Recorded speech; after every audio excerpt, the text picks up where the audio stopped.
ပြည်ပမှာနှစ်ပေါင်းများစွာနေထိုင်ပြီးတော့6လတစ်ကြိမ် US ကိုပြန်ဝင်ရုံနဲ့တင်းရဲ့ green card က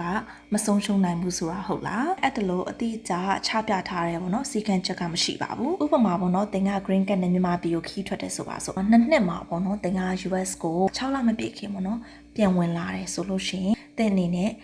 ဒီ green card ကိုပေါ့နော်ကိုဘကအာမခံတဲ့ green card ဆက်ပြီးတော့ရှိနေအောင်မယ်လို့ထင်နေဆိုရင်တော့ဒါမှားနိုင်တယ်ပေါ့နော်တင်းအဲ့လိုမျိုးသာလုပ်ခဲ့တယ်ဆိုလို့ရှိရင်တင်းကို CPP နဲ့ USCIS ကအမြဲနေတဲ့အိမ်ကဗမာလဲအလောက်ကိုင်းကဗမာလဲ US နိုင်ငံမှာပေါ့နော်နေထိုင်မဲ့ကြာရှည်နေထိုင်မဲ့ရည်ရွယ်ချက်ရှိအောင်မလားဆိုတာပေါ့နော်ပြန်ပြီးတော့စစ်ဆေးတာဖြစ်တယ်ခီးအကြိုက်ထွက်ဖို့ပေါ့နော်ကြိုတင်အစီအစဉ်ရှိပြီးသားဆိုလို့ရှိရင်တော့ကျွန်မအကြံပေးရှင်တာ re-entry permit ပေါ့နော်အဲ့ဒါကိုလျှောက်ထားသင့်ပါတယ်ဒီ permit ရှိရဆိုရင်တော့သူတို့ဘက်ကနေမေးလာခဲ့တော့အစကတည်းကဒီနိုင်ငံကိုပြန်လာဖို့ရည်ရွယ်ချက်ရှိတဲ့အကြောင်းပေါ့နော်ဒါသက်သေတစ်ခုဖြစ်ပါတယ်ဒီဗီဒီယိုကအထောက်အကူပြုတယ်ဆိုရင်တော့ channel လေးကို subscribe ပေးသွားပါပြီး like and share ပေးပါရှင် bye bye